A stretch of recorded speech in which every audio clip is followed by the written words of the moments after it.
Bismillahirrahmanirrahim. Assalamualaikum warahmatullahi wabarakatuh. Kembali lagi bersama saya Ibu Dila Fadila. Hari ini kita akan belajar tentang bab 2, yaitu tentang menumbuhkan kesadaran terhadap Undang-Undang Dasar Negara Republik Indonesia tahun 1945. Nah, sebelum kita lanjut pembahasannya, silahkan perhatikan peta konsep bab 2 berikut ini. Ada 3 subbab dalam bab 2 ini.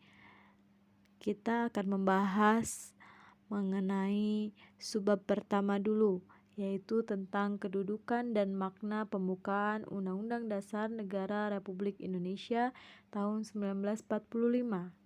Subbab pertama ini juga terdiri dari 4 bahasan. Ada 1, 2, 3, dan 4.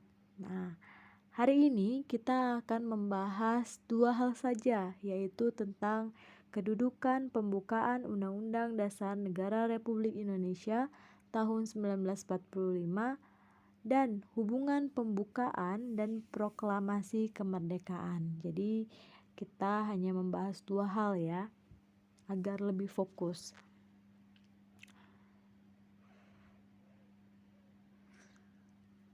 Yang pertama, kedudukan pembukaan Undang-Undang Dasar Negara Republik Indonesia tahun 1945.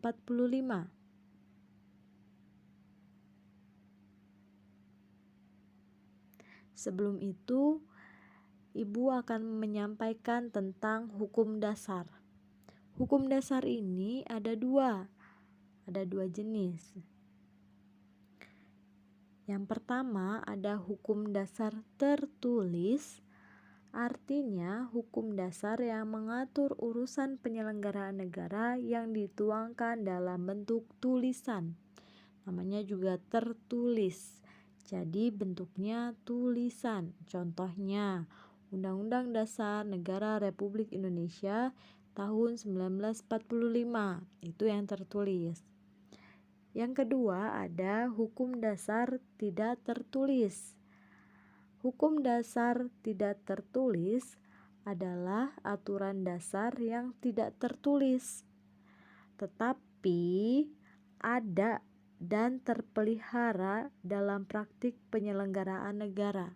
Jadi meskipun tidak tertulis, tapi ada dan dilaksanakan dalam praktek penyelenggaraan negara. Contohnya, konvensi.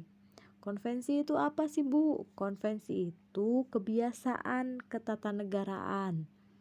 Nah, nanti akan dijelaskan di slide selanjutnya. Kita bahas terlebih dahulu tentang contoh hukum dasar tertulis. Nih, hukum dasar tertulis ini dalam bentuk tulisan. Kalian punya buku seperti ini di rumah? Nah, ini adalah buku Undang-Undang Dasar Negara Republik Indonesia tahun 1945 yang sudah diamandemen atau sudah dilakukan perubahan. Coba kalian buka. Nah, isinya itu ada tulisan-tulisan. Namanya juga hukum dasar tertulis. Undang-Undang Dasar Negara Republik Indonesia tahun 1945 merupakan sumber hukum bagi peraturan perundang-undangan dan merupakan hukum tertinggi dalam tata urutan peraturan perundang-undangan di Indonesia. Jadi, Undang-Undang Dasar ini adalah hukum tertinggi di Indonesia. Nanti pada bab berikutnya, pada pembahasan berikutnya kita akan belajar tentang tata urutan perundang-undangan. Undang-Undang Dasar Negara Republik Indonesia tahun 1945 ini adalah yang paling tinggi dibandingkan dengan undang-undang atau peraturan lainnya. Oke, next ya. Yang kedua, contoh hukum dasar tidak tertulis. Coba ini siapa? Ini adalah presiden kita, Presiden Joko Widodo. Beliau ini sedang melakukan pidato ketatanegaraan pada tanggal 16 Agustus kemarin. Nah, contoh hukum dasar tidak tertulis adalah konvensi. Nah, konvensi ini contohnya pidato yang dilakukan oleh Bapak Presiden Joko Widodo pada tanggal 16 Agustus kemarin. Itu adalah contoh konvensi. Konvensi ini tidak tertulis, harus dilakukan, tetapi ini sudah menjadi kebiasaan ketatanegaraan yang memang harus dilakukan. Hal ini berawal dari pada masa Presiden Soekarno. Beliau melakukan pidato di hadapan rakyat di depan istana yang disebut dengan Amanat 17 Agustus.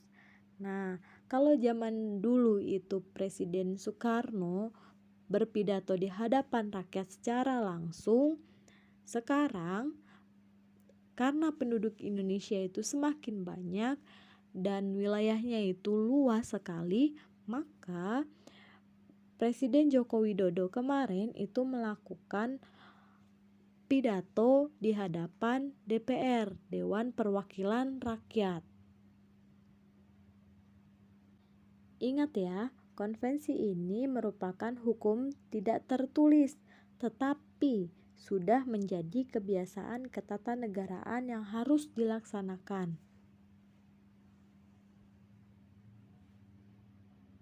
Oke, kita kembali lagi pembahasannya ke Undang-Undang Dasar Negara Republik Indonesia tahun 1945.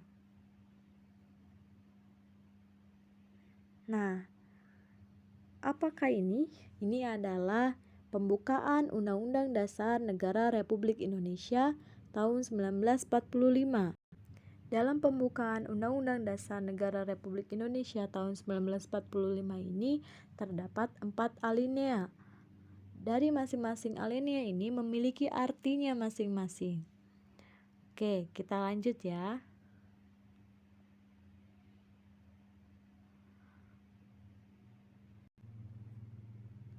Ini ada kesalahan penulisan ya. Ini merupakan isi dari Undang-Undang Dasar Negara Republik Indonesia tahun 1945 sebelum dan sesudah amandemen. Isinya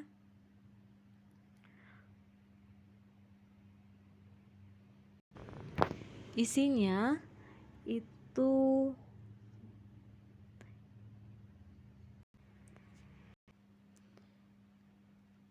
ada 2. Yang pertama,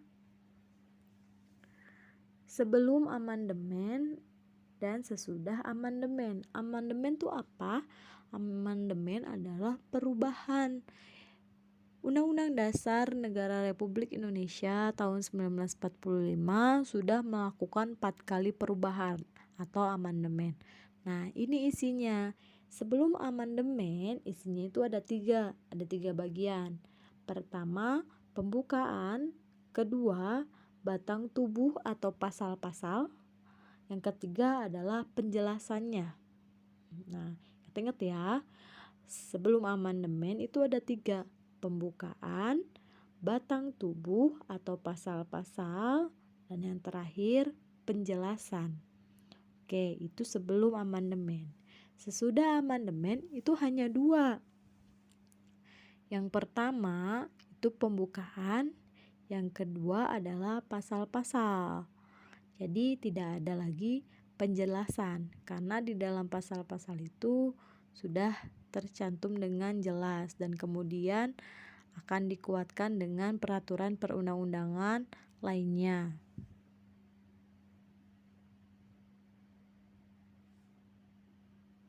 Ketentuan tentang sistematika Undang-Undang Dasar Negara Republik Indonesia tahun 1945 ditegaskan dalam pasal 2 aturan tambahan, yaitu yang berbunyi dengan ditetapkannya perubahan setelah diamandemen, Undang-Undang Dasar ini, Undang-Undang Dasar Negara Republik Indonesia tahun 1945, terdiri atas pembukaan dan pasal-pasal. Jadi setelah perubahan, setelah dilakukan amandemen, hanya terdiri atas pembukaan dan pasal-pasal.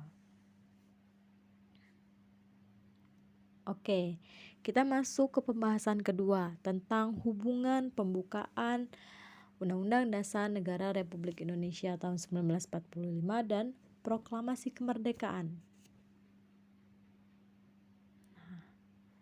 Kalau kalian mengamati dengan seksama, dengan teliti, pada bagian sebelumnya ada teks tentang pembukaan Undang-Undang Dasar Negara Republik Indonesia tahun 1945. Nah, coba kalian bandingkan dengan isi teks proklamasi ini. Kalau tadi ada 4 alinea, kalau sekarang ada 2 bagian. Oke, lanjut.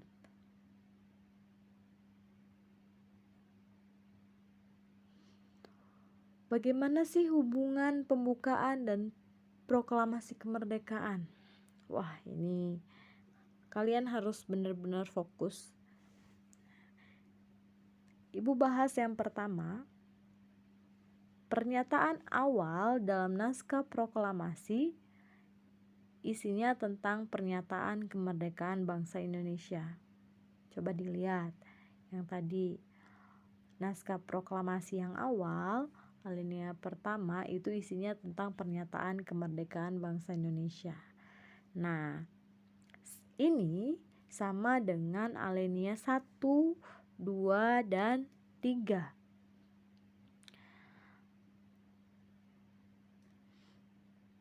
Pernyataan kemerdekaan di alinea 1 ini diawali dengan pernyataan yang berbunyi bahwa kemerdekaan adalah hak segala bangsa.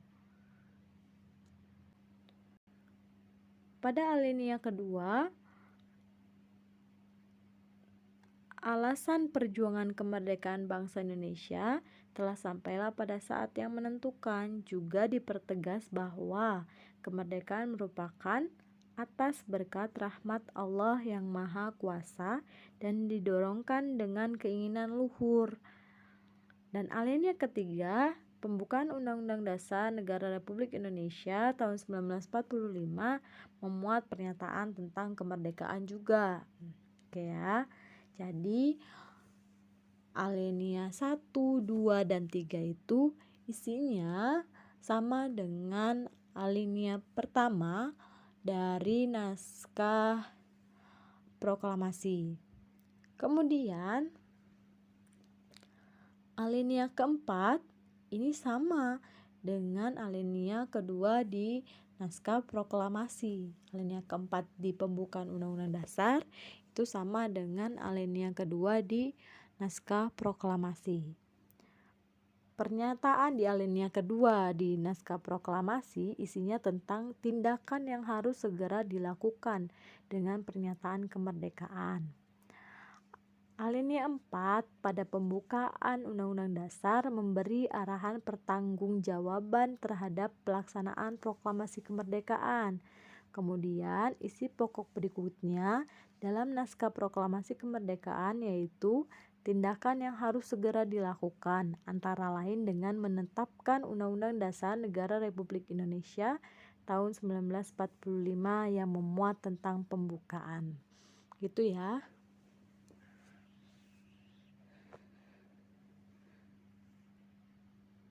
Oke, untuk pembelajaran hari ini cukup sekian dari Ibu. Jangan lupa di subscribe ya, karena subscribe kalian, like, dan komen di video ini juga menentukan semangat Ibu dalam membuat video pembelajaran. Oke, terima kasih atas perhatiannya. Silahkan dilihat di e-learning tentang tugas hari ini. Dan disimak juga video ini baik-baik karena saling berkaitan antara video dengan LKS atau lembar kerja siswa pada hari ini. Oke ya, tetap semangat. Wassalamualaikum warahmatullahi wabarakatuh.